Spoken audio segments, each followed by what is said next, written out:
Hello, I'm Harley Schlanger from the Schiller Institute. Welcome to our webcast with our founder and president, Helga Zepp LaRouche. Today is December 20th, 2019. Earlier this week, there was a vote in the House of Representatives in the United States, which was almost completely along party lines to impeach President Donald Trump on two articles, one of abuse of power, and the second one was obstruction of Congress. Helga, this is obviously the big news of the day. What's happening now, and what do you make of the decision to go ahead with the impeachment? Well, it is what Trump said from the beginning, that it is a coup. This is just the continuation of the Russiagate, the Ukrainegate, and now the impeachment, which is really a extremely damaging affair, because it should be clear that the Democrats have, as of now, no chance of winning this, because the Senate is controlled by the Republicans.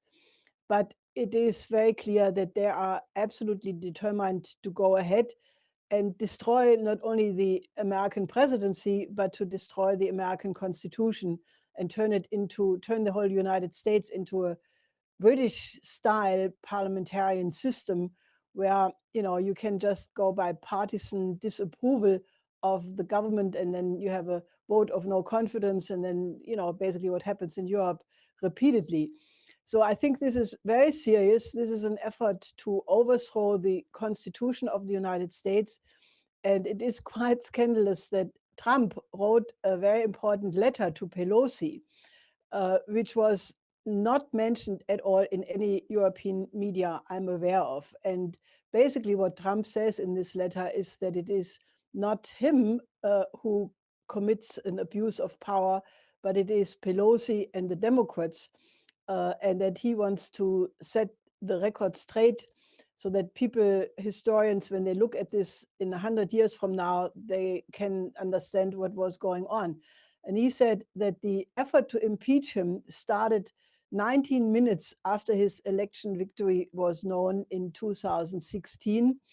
Then he quotes, the various culprits like Maxine Waters, who said that, she would campaign every day until Trump was out. This was 3 months after his inauguration.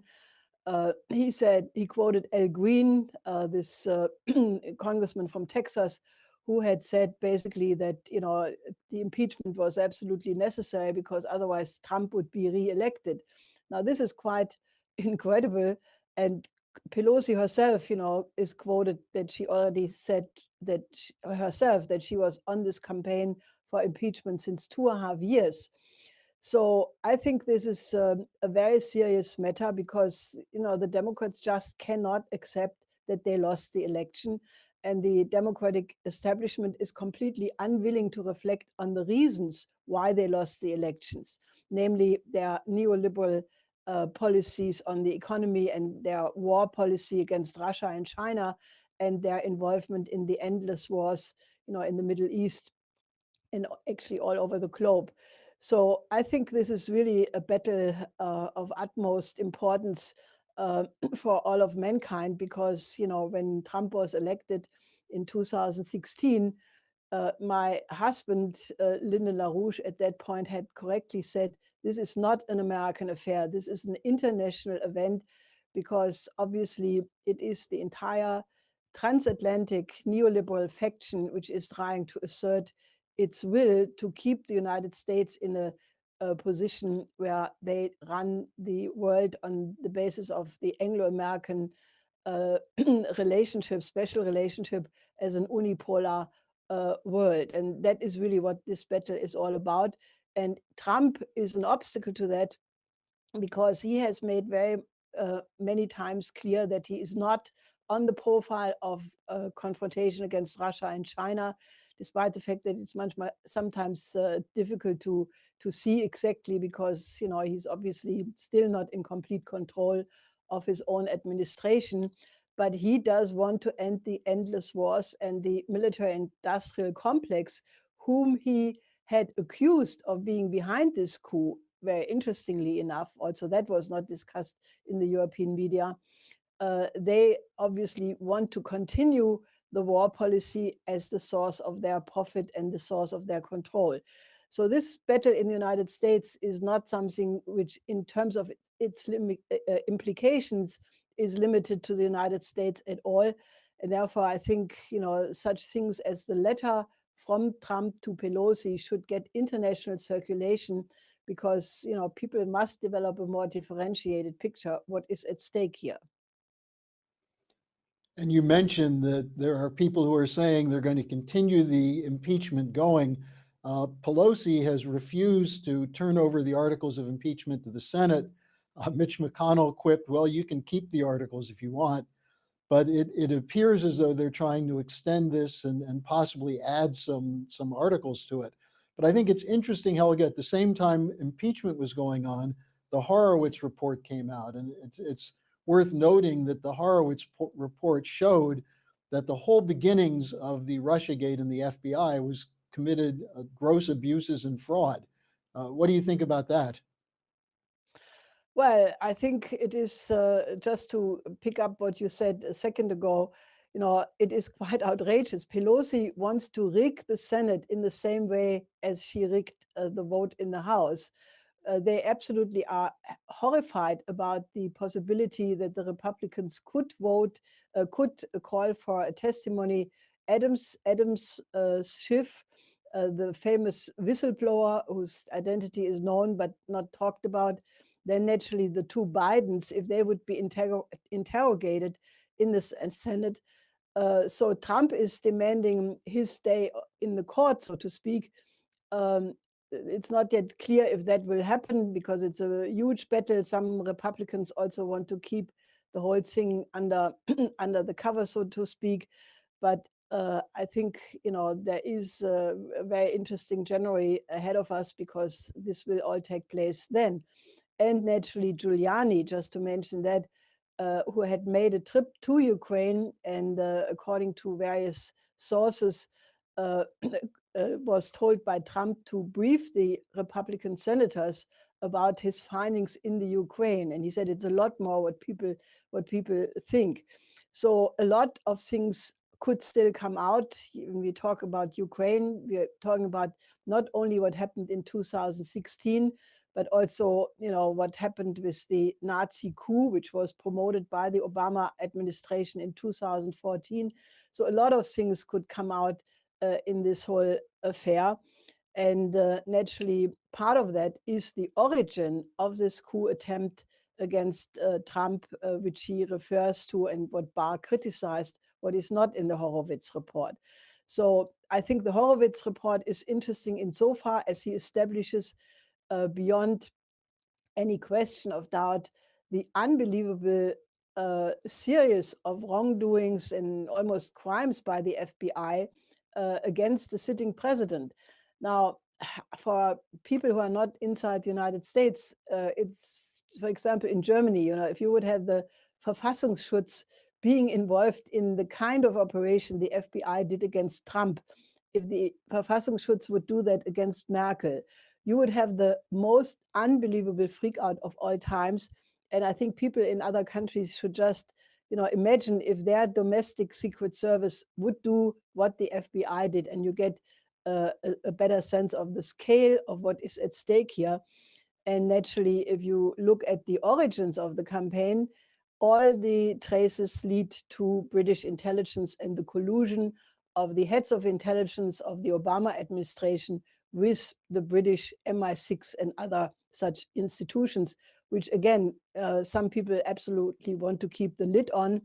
But if this all comes out, the year 2020 could become one of the more interesting years of the millennium. Well, Pelosi keeps saying all roads lead to Russia, but the actual story is that all roads lead to London. Now, in that context, we're seeing something else that they tried to keep under wraps, but continues to assert its ugly head, which is the financial crisis. There's more talk about the financial, the instability, the problems with dealing with debt, the repo crisis, and now we have again a push within the EU, well, at the same time for the European Stability Mechanism, but also the Green New Deal. Uh, what's your reading of the financial crisis right now, Helga? Well, I think there is unbelievable nervosity in the system. The regional bank in Italy, Banco di Popolare in Apulia, went bankrupt and was then basically bailed out by the Italian government for 900 million euros. But that is just a symptom. And then you have the absolute unbelievable flooding of the market by the Federal Reserve, who wants to pump 500 billion until the new year to make sure nothing happens at the year end. Lagarde has pledged that she wants to continue the policy of Draghi to do whatever it takes to keep the Eurozone together, which also means quantitative easing. And naturally, you have the not so veiled effort to create a new bubble with the Green Deal for Europe, which von der Leyen has announced. And they want to basically use these tools, the European Stability Mechanism, but also the new green bonds, which they want to issue, to just try to create another speculative bubble, which will make, or is supposed to make, the rich richer and expropriate more from the average population. Because with this negative and zero interest rate, which does not compensate for the inflation rate, even now, the buying power of the average person, the value of their pension, the value of their life insurance is being eaten up. So what we already see is an expropriation of the general population. But also, if it comes to the moment of hyperinflation or an uncontrolled collapse because of all of these mechanisms don't function in a case of a crash, you could have a situation de facto like 1923 or 1948, for that matter, where people start with just 40 D-marks at the time, or 40 euros now. So we're sitting on a powder keg. And this is why our international forces have called to go into an all-out mobilization for the global Glass-Steagall. We need a global separation of the banks in the tradition of Franklin D. Roosevelt's Glass-Steagall Act. And naturally, we need national banking, we need a new credit system, a new Bretton Woods system, and we need the international cooperation for advanced technologies in the realm of fusion, space cooperation. There are solutions, but we call on you, our viewers, that you help us to get these solutions around and get the leaflet, which we will put on this webpage in a few days, help that to circulate and put the question of Glass-Steagall as the first absolutely necessary step back on the agenda. And I think it's worth noting on the Green New Deal that there's now a climate package that just was passed in Germany through the Bundestag and the Bundesrat, which will add to the burden on the average person in Germany. But also there's a series of farm demonstrations. There was a very big one in the Netherlands, which caught everyone by surprise. It's continuing in Germany. But what is this Green New Deal? I think the finance minister announced that there will be a German green bond that will be offered. This is going to cause more chaos, but the problem is what you just pointed to. You need a solution. How do we get these solutions into the hands of the people who are out in the streets? Well, that's why we need more collaborators like you, and I'm actually calling on you personally as you are watching this program to join in, because I think that the powder keg on which we sit is being felt by many people. For example, the head of the German head of the Federal Chambers of Commerce basically warned, that the burdens for many firms will be just too much. Then others are demanding structural support for the auto sector, or others demand, that you need a parity price for the farmers. But all of these things will not be sufficient because you have a general breakdown crisis pending of the whole financial system. And therefore, we need actually a debate. Our colleagues made an interview with a leading European parliamentarian from the Lega, who is also the faction head of the sovereignists in the European Parliament, who basically said one thing which I think is absolutely true. While it does not look like right now that there is a majority for a Glass-Steagall, that the coming financial crisis will force political decision makers to implement this because it's the only solution. Now, it's not the only solution they are thinking about. As a matter of fact, they want to prevent Glass-Steagall by all means. What they are thinking about is, the helicopter money and, a regime change by basically transferring all power from the governments to the central banks. So what we need is really an initiative by parliamentarians. We need an activation of the citizens, of you, to help us to put these things on the agenda, because you need to discuss these questions before the crisis hits. Now, what Franklin D. Roosevelt did in 1933 was a perfect example, and we can repeat it exactly as he did it. There is no need to have any changes to what Roosevelt did. You have to put the commercial banks under state protection, and you have to tell the investment banks that they can no longer rely on taxpayers' money or bailouts, and if they are bankrupt, they should just close their banks. And then we need a national credit system so that real credit can go back in the physical economy, which is what has been lacking in the recent period in an incredible way. So solutions are available, and I ask you, contact us. We are in an international mobilization to put these solutions on the table, and the framework does exist because you have many countries who are already oriented in a completely different way, namely towards the real economy, and that can be an anchor for what needs to be done. And Helga, you've mentioned Glass-Steagall a couple of times as the key to the starting point of the solution, and this gets back to your husband's proposal for 4 economic laws. People have been asking me that is there a relationship between the impeachment against Trump and the fact that your husband was targeted so heavily in the 80s and 90s around the same kind of crisis? And is it possible Trump would go with a LaRouche solution? How significant do you think this would be? Is it possible that Trump could orient toward this, since he's already indicated that he supports many of the general policies that your husband proposed? Well, that I think is a battle. This is why I'm calling on you to help, because Trump in the election campaign 2016 referred to Glass-Steagall several times, but he hasn't done that in the recent period. And he has, on the other side, praised the rise of the stock market, which just reached record heights again a couple of days ago. And, that should not be a sign for exuberance, but it should be a sign for worry, because all this money which is being pumped in the system naturally goes somewhere, and it goes in speculation. And with negative interest rate and zero interest rate, a lot of firms buy their own stocks, and that leads to an increase of the price of the stocks, an increase of the nominal value, but it's all hot air.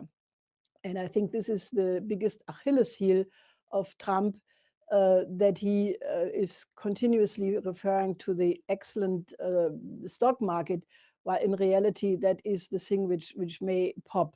So we need a discussion, and I think Trump has many impulses to respond to the need to go to an American system of economy, but we need to have an educated population in the United States, but also in other countries around the world, of what physical economy is, because physical economy is that which reproduces the economy in a long-term way, and it has all kinds of beautiful aspects, namely that human creativity can always discover higher technological levels, which increases the productivity of the economy. And these are things which need to be studied by a larger number of people. So we are actually inviting you to get in contact with us to discuss these questions, because this is what needs to be injected in the public debate. You mentioned physical economy. There was a very interesting report we had this morning that China is about to put online next year a model of a Tokamak fusion reactor in Sichuan province. Clearly, the potential is there with these kinds of new technologies, isn't it? Well, I think it's very remarkable because, the Tokamak model, which China is obviously putting into function in the next year, is one which uses magnetic confinement to basically close in a hot plasma. And that is a very promising model of fusion power, which means it is coming in reach to be used as a, commercially usable energy source, which would catapult the whole economy of the whole world very quickly into a completely new platform, because the energy flux density of fusion energy is so much higher than even that of fission. And obviously for the greenies, one can also say it's very clean. It would solve the energy crisis for tens of thousands of years, if not more.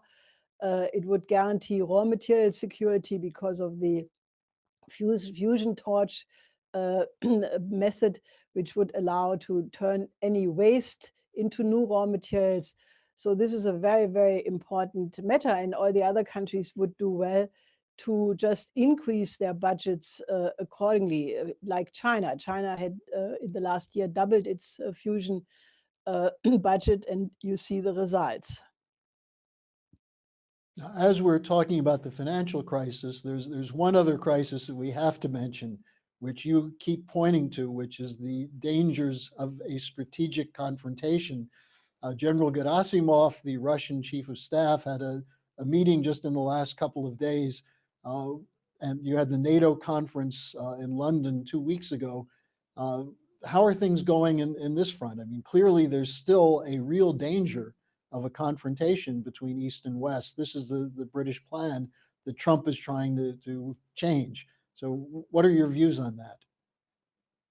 Well, I mean, Gerasimov, the Joint Chief of Staff of the Russian military, had a briefing with all the Russian military attachés around the world and from around the world. And he basically said that while there is no acute reason for a confrontation, that Russia is extremely concerned about the build-up on its borders by NATO in the Baltic Sea, the US missile defense system in Poland and Romania, the whole NATO eastward deployments.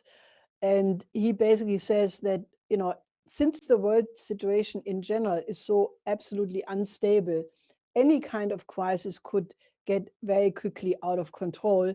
And therefore, Russia has to be prepared to defend itself against any possible scenario. Now, that gives you, again, a warning how fragile world peace is and how important it is that Trump had mentioned that the question of arms control and especially nuclear disarmament is for him the number one strategic issue, which he wants to talk to Putin about. So I think this is very, very fragile, and we should be aware of the fact that if they would succeed to get Trump out, we would be back in a situation where war is an immediate danger extremely rapidly. Now, let me just mention one other aspect which we can take up also in the next program. But this quite amazing report, which was published by the Washington Post, that the recent administrations of Bush and Obama had consistently lied about the so-called progress in the Afghanistan war. Now, this is quite incredible, and I want to remind people that we put out a white book in Germany already in 2010. We had campaigned for it earlier, but we put an entire white book out demanding that the Bundeswehr be pulled out of Afghanistan because it was an ill-defined war. NATO Article 5, the whole events around 9/11 were quite different than presented. And there is no reason why the Bundeswehr should stay in something which obviously has been a complete, utter failure for almost 19 years. And Trump is trying to get more US troops out. And I've said many times, and I want to reiterate that the only way how you can solve the Afghanistan crisis and the Iraq crisis and the Syria situation is by having a full-fledged development plan for the entire Middle East, or better, Southwest Asia, with the participation of all the large neighbors, Russia, China, India, Iran, Egypt, Saudi Arabia. There has to be an extension of the new Silk Road into this region, and that way you can actually apply the very successful method which the Chinese employed in Xinjiang to get rid of the terrorism among the Uyghurs. Now, there is a big anti-China campaign, accusing China of building big camps with 1 million people. But, if you look at the history which is coming out now, Brzezinski, who started the Islamic radicalization in 75, when he suggested to build up these radical Islamic schools, first in Pakistan, then among the Mujahideen in Afghanistan, with the intention to defeat the Soviets in Afghanistan, which failed. And then, this policy of using the Islamic card was continued in the Bush administration, in the Obama administration, and when General Flynn, who was an honest broker, and he did not agree to these policies, tried to warn Obama that the United States itself was channeling weapons to the radical elements of the Islamic world. He was kicked out. This was one of the reasons why they really wanted to get rid of him. And when they saw that he was the national security advisor of Trump, then that was for them the absolute no-no, because the Flynn actually knows, or knew, and still knows, this whole policy, what led to the radical Islam. So I think that what needs to be done, is to bring in economic development, eliminate the reasons of poverty and underdevelopment, which is, helping the recruitment of radical terrorists, and basically have then a peaceful solution for Afghanistan in the context of a new Silk Road approach for the entire region. And the United States and the European countries should join hands and help the build-up of that region, and that way you solve the problem. I'd like to conclude with something which I know is very dear to your heart and is very important for the Schiller Institute and our choruses and musical programs worldwide, which is that we're coming up on the Beethoven year, the 250th anniversary of his birth. What can you tell us about what people should know about this and what they should do? Well, Beethoven obviously is, for many people, for me for sure, for my late husband as well, clearly the greatest composer who ever composed.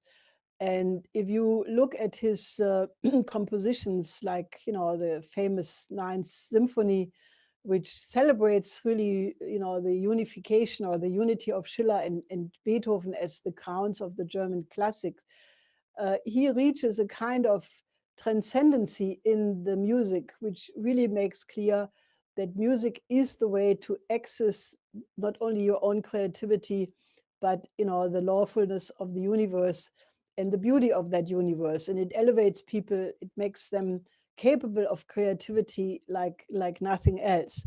So we had a first little celebration, not so little, in the Carnegie Hall, where the Schiller Institute chorus participated in a concert which included the Ninth Symphony, but we also performed the Nänie of Brahms. And that was just the beginning of 1 year of many, many concerts around the world. In China, for example, in Guangdong province, they plan to have many hundreds Beethoven concerts. I was in Guangdong 3 years ago. They have a beautiful opera house, and they want to have 200 performances of Fidelio. In Germany, there will be many more than 1,000 concerts celebrating the whole year and then culminating on Beethoven's actual birthday on December 17th, 2020. And I was just thinking that, there will be many concerts, many programs, many books, many discussions about Beethoven. And, this will be a tremendous help to actually get a cultural renaissance of classical music, which is the absolutely necessary ingredient to get out of this crisis, because it puts people in the kind of mindset, of beauty, of truth seeking, and that will be a tremendous, condition for, the mankind to really get to a new era, a new paradigm of thinking altogether. My husband wrote already, I think, in the late 70s, a beautiful article which was called "Think Like Beethoven." And I would encourage people to read this article over the Christmas and holiday period, because that is actually what is required, that we all elevate our own thinking to that level of classical culture. And it's good advice to use the time over the Christmas holidays to listen to Beethoven's music and to engage your children, especially and grandchildren, in discussion of how important it is to nourish the soul with this kind of beauty. So Helga, is there anything else you'd like to add? Well, I think we are at an absolute crossroad of history. And, it can go absolutely wrong. We can have a total catastrophe. If Trump would be impeached, you would have, Pence replacing him in the short term, which already would be bad. You would have chaos. You would have a destruction of the American Republic with strategic consequences of unthinkable dimensions. On the other side, we could reach in the coming year a new paradigm. And I think that if you join with us to mobilize the population for this new paradigm, I would like to celebrate on the 17th of December both the re-election of Trump and the 250th birthday of Beethoven at the beginning of a new renaissance to, have a more human society around the globe. Well, I think that's a beautiful way to go into the new year. So Helga, thanks for joining us today, and we'll see you next week. Yes, till next week.